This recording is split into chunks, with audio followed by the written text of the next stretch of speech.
All right. Well, welcome back, ladies and gentlemen, to another pubcast.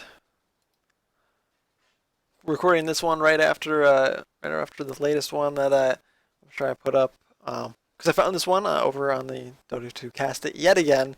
Apparently, it was a short game, I think 20 minutes or so. So I figured while I was waiting for some people for some pub games, I figured I'd cast another game, especially if it was 20 minutes or so. So excited for this. Apparently, quite fun game. Um, Probably an insanely fast game considering it's only 20 minutes long. So I am quite excited to see how well I'm able to keep up with all the action. It is in all pick mode, so uh, draft draft strategy not going to be a factor here. I should probably turn off the moonbeams weather effects for recording, but I'll remember that for next time. I'll speed up here a little bit through the connection phase. This is really unimportant to everything. See some compendiums, see some picks, lichen. Oh boy, it's gonna be some big push strat coming out here. Maybe? No? He was picked almost immediately. Between lichen and lion, that's a good lane between the two. Some good lockdown. Oh my goodness! Holy smokes! Well then, oh shoot, I'm on directed cam. No! Oh my god, it's almost Professionalism, time! guys. Alright, well, we see a smoke coming out here for the dire side. A Leshrac, Necrophos, Venomancer, Vengeful Spirit, and Pugna. I have to venture to say that this is a level one Roach strat. They got the Ring of Basilius, they got their items, they have a bunch of tangos and everything. And, I'm not sure. Good luck, good luck. Some, no, they should have the ability to do. They have the Venge negative armor coming out here, and 30 seconds. the Venomancer wards are able to tank off a lot, and this will be pretty good. The Radiant side isn't suspecting at all. They aren't positioned in any way whatsoever to take Roche or defend it in this period of time. So unless something disastrous happens with this here from the Dire, this will be an easy Roche. Taking a little bit long though. They are lacking a little bit in terms of damage. That was really close to the Vengeful Spirit. There was some puckering there by that player. In the meantime, because we know that's going to happen, we'll see what the lanes are going to look like. We have a very odd setup coming out here. We have a Bristleback Zeus in the safe lane for the Radiant side, Lycanthrope going mid. That one's not so odd. I just would have expected Zeus to go that, and then Lion and Razor for the off lane duo. Not typical dual lanes, you see, but this is pub, so Roshan has fallen to the Dire. pick is up.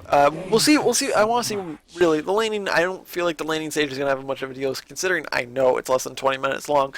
So I'm thinking that they just barrel down mid now. They're all level 2. They have this really solid like continuous push strat, and I'm willing to venture that this is gonna be a 5-man push middle. Oh, that was a very misplaced Nether Blast. But they have the Ring of Basilius, and they won't worry about mana. Stuns coming on the Lycanthrope. Vengeful Spirit easily sets up for the Shrek, and this will be a really quick tier 1 down. This offlane they should be pushing into this tower a little bit though, but they don't have any tower damagers, so that tier 1 will sit for a while, and they have the glyph, and bottom's going to be nowhere near that tier 1 for a very long time. Venomancer joining back up with his team. They will continue to push back middle, and the Radiant need to be pushing into these outer tier 2s. They might have to sacrifice, they might have to TP in a hero or two here or there, but this super fast push coming in is they need to do something about it soon and fast. Razor and Lion, and look like Zeus. Yep, Zeus coming back in. Bristleback now coming in. They look like they want a 5v5 fight, and that'll be the Aegis popped on the left track. He'll be coming up here, and Zeus looking to lock him down a little bit. Oh, but he's in a little too tight. Team is not backing him up. He gets caught out, and that'll be the end for him. Not exactly what you want to be doing. They had the positioning. They should have They should have stuck together a little bit more. Pugman taking lots of damage from that tower. Just 7 damage stolen from the static link. So not a game-changing thing, but they look to charge down. Plasma field is off, so wasn't able to pick him up. And the Lycan understands that he's the one with split push, so he'll be the one trying to take this top tier 1. Leshrac hit by another nuke. Plasma field still down, so that's a lot of damage for them away. And that'll be the split earth landing on the Zeus. Diabolic Edict taking down the Zeus as well. Leshrac will walk away with 12 HP. We'll take a quick look at the graphs now. It's a big swing in favor, about 1,000 gold per minute difference. That's 1,000 GPM. Yeah, that's 1,000 GPM in favor of the dire side. I mean, not only the fact is that 1,000 GPM for any team at this point, but wait, I'm stupid. That's 2,000 GPM at this point in the game because that's dirt. Yeah. Well, you guys understand what I was trying to say now, I think. The Dire will look to give up on this mid-tier 2 for a little bit. Might not be the smartest move. They have a strong advantage right now, but they want to come and push top then, I'm guessing. It looks like they want to be taking all these outer towers and really fast, and they'll be just doing a death ball sort of thing. Nuke coming out here for the Lycan, he'll get caught. Pretty simple, and these Venom Wards just plinking him down. That'll be a really simple death. 5 top, and the Radiant need to be pushing these other lanes really solidly. This tier 1 isn't going to survive much longer. I should probably, there we go, net worth to give you an idea, and it looks like the Radiant had a good chance to spend most of the gold that they'd had from the tier 1 and Roche, and so now this top tier 1 will be going down really soon. Bristleback, the only one in the vicinity to come back in. It was Lycan bought back just so he could run bottom. Not exactly the smartest move. If you buy back, you gotta be able sure you can do something now and soon you can get something off it. But his buyback will be most certainly wasted, as it couldn't have been a long respawn time, and he wasn't even able to TP to anything. So not a very smart play by him. I'll zoom out a little bit here so you can see this. But this tier 2 looks to be falling as well. These rotations are coming a little bit slower, and there's no one even has a TP for this. Maybe the Razor does, Lion does, but the Lycanthrope you'll be able to buy one. But this tier 2 will just be going on way before that. Radiant's top tower has fallen. Yeah, the Dire will now disengage. They'll go. I think they'll be looking to rotate bottom and push in team fight there.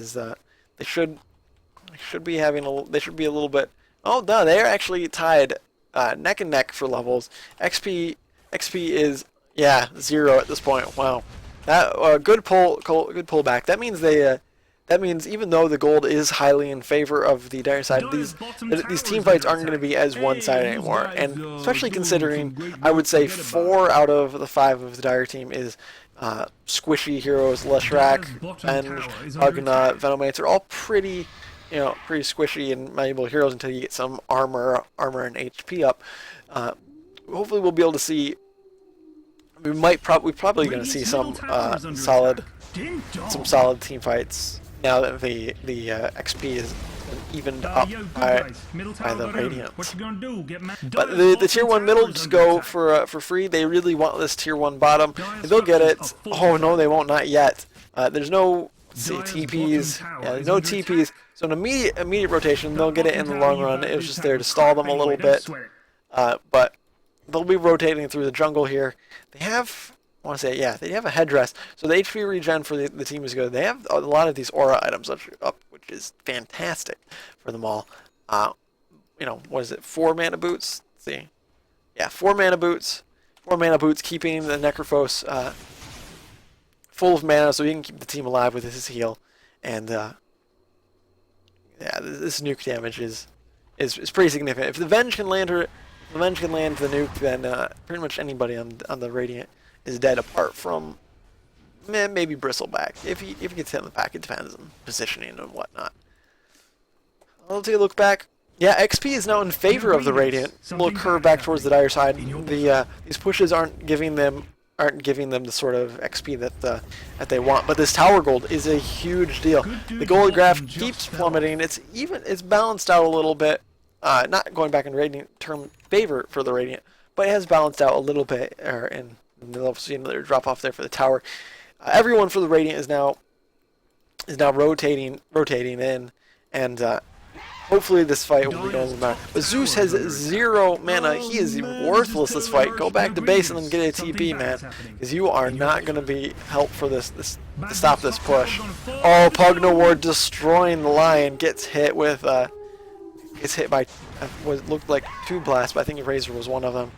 This tower is still holding at 300. There's no glyph, no wolves anymore. AoE cleared him of that, and we'll see the Venomancer hit with a Venomous Gale on 2. Yeah, 2. Pugna Ward still doing the work. Bristleback now coming in to clean that up. Stun over on the Razor. Another Split Earth. That'll be the fall of the Leshrac, and finally a kill in favor of the Radiant here. Pugna Ward is back up though, so it'll start to pick apart this Bristleback. Pugna will fall closely followed by after the Necrophos, and Dire is hoping to disengage now. Wave of Terror coming out, right? That's what that one's called. Wave of Terror. Got a name right for once, guys. And Venom and Scale is at level 1, so there isn't much in terms of damage over time to clear them up. And that'll be the end of the Vengeful Spirit and probably the Venomancer, but we have Leshrac coming in here on the back end. Lightning Storm? Goodness, I should stop just checking. Lightning Storm comes out, Split Earth, cleaning up the Bristleback, and there's the Diabolic Edict. It doesn't need to see its enemies to hit them, but he will see them because those creeps are there. Oh, so sad for the Radiant. If they were able to disengage there, I would say that was a huge win for them, as they got all 5 of the, well, no, it was 4 of them, wasn't it? Venomancer didn't die. They got 4 of them for, what was it, 1 hero at that time, but the Death Ball push strat will survive. Necronomicons coming out here for a few of them. It looks like, yeah, that's what, 3 Necros planned right so far. We have the mech for the Venomancer. They don't want this push to end. They're going all in on the Stratton. Yeah, and I totally agree with them. If they stopped now, they'd be throwing away a huge advantage. Ooh, Venomous Gale goes a little wide, missing the Bristleback. The Lion gets hit by the stun. There's the Split Earth. He'll fall rather quickly. Plasma Field coming out, softening them up, but the mech and the heals from Necrophos are here. This push doesn't have to stop yet, and nor should it. Lion's up in 10 seconds. Respawn times are really low this early in the game, so this is a major factor in terms of how it's going so far. And Venomous Gale just used to clean up some of those wolves. Oof, Lightning Storm leveling that up now. He's got 3 points in it at 10 minutes. That's a huge deal. That's a lot of damage. This Leshrac is a very high level. We can look at hero level, yeah, top of the board, and just why, you know, very, very good pushing for him. The 1 level in Split Earth is what you need to combo after the Vengeful Spirit, but they're running out of mana now. These mana boots are good, but not enough to support his 4-second 110 mana burst every time. A lot of Necro ones sitting on them. Necrophos. The Leshrac has 1 sitting in base. Pugna has 1 sitting on him, and Vengeful Spirit will be one of the Aura carriers for the time being. Lycan hoping to get something out of mid lane while Zeus, Bristle, and Lion protect the bottom lane. The tier 3 towers are significantly stronger than tier 2s. That 5 more armor, as you can see here at the Dire tier 2 and tier 3. That 5 more armor is a big deal if in terms of it, but it is, to be fair, they are a mostly magical damage. Oh, that death pulse with the look at the last kill on the Lycanthrope. A little sad as he was trying to split push or get some farm away from his team, so he could finally. They were hoping to pull away. Roche is back up. This will position Dire back into another Roche. Level 2 Necro picked up in the meantime of the push. this rush will be quite a bit faster, and the Radiant haven't even bothered to ward or check it at this point in time. So I do believe with this final this Aegis and this rush kill, we'll see the final push coming out by Dire side. They have Necros up on 3 heroes. It'll be 3 heroes after 3 heroes after there. Here we go. Necro 1 bought by Necrophos. And simple matter of just pushing the lane and picking a lane and pushing down it. Bottom's rather pushed out right now, and that doesn't have the focus of 3 heroes from the Radiant, but they could actually be hoping to clash with them, as this Aegis is, useless if not used. So Split Earth catching the Lycan once again. He has his ulti, but didn't ever begin to use it. He was not stunned there for a split second, and could have gotten out of the Nether Blast at the very least. That was a major chunk of what killed him in the end. Bristleback trying to provide some resistance against him. Oh, we'll see the Zeus ulti coming out. Shrek's still not falling. He has his Aegis, and instead he'll be running back in. He has it. Veno ulti coming out. This will be the end for those 3 heroes. Aegis popping once again. Zeus trying to go away, but damage over time not enough. Necros popped. This should be the last push for them. Very little to resist in terms of wave clearance beyond the plasma field, and Bristleback quills aren't that solid of a thing. Tower falls incredibly fast line, trying to position himself for some sort of that one. That's Spike. That's it. And instead nothing we find. Middle Rax is gone. They could, they'll be looking to disengage now, and it'll be very easy with this Pugna ward and all these serpent wards. Or not serpent wards, these plague wards, that is. Serpent wards are the other ones. These plague wards covering the retreat.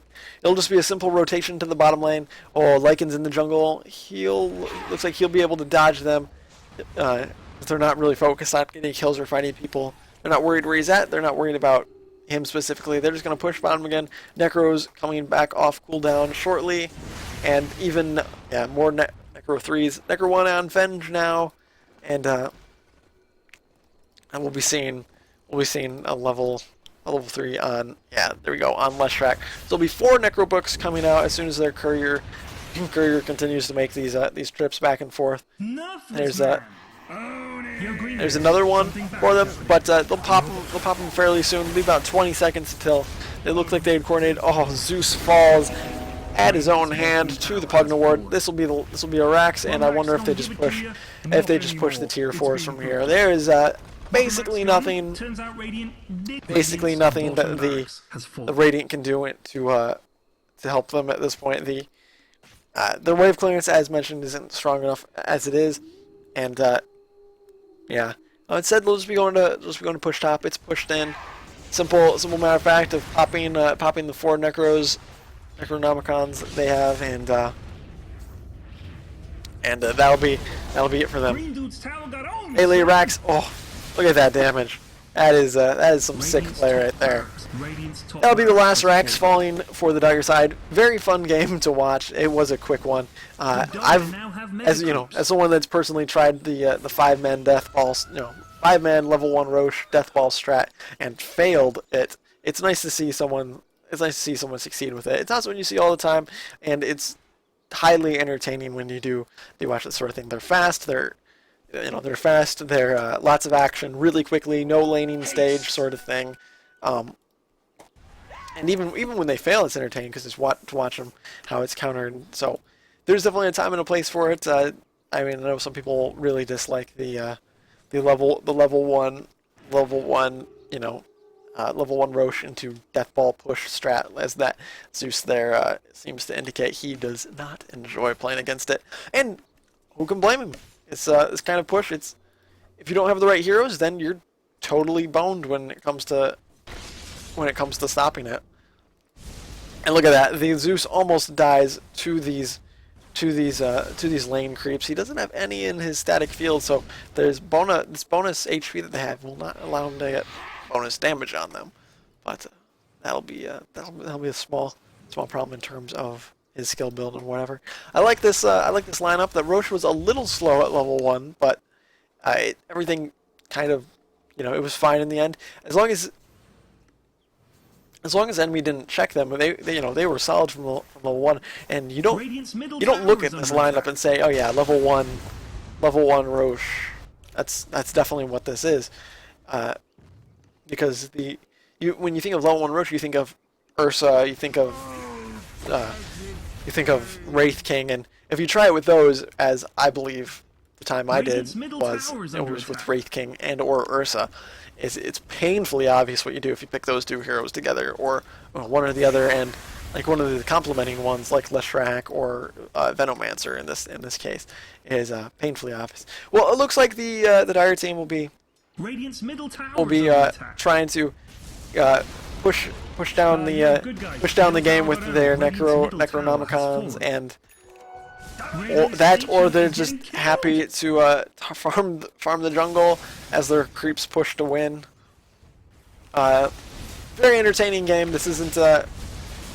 I'm glad this isn't the normal 70-minute epic back and forth counter throw sort of game that I find over on the our Dota 2 subreddit, Dota 2 Cast It subreddit. That is. All that often, because that's the type of game most people play over on them quite often. So highly entertaining. Thank you very much for the link, guy. I don't remember your name, but that'll be the game. Ancient will fall. Very nice to see a successful. It's very entertaining to watch, cast, action fast, and thank you everybody for tuning in. I think that cast went a little bit better than the one I did like 30 minutes ago. So Rust is coming off. Hard work, dedication, all those other hashtag cliches or whatever crap. So thank you for tuning in once again, and good night.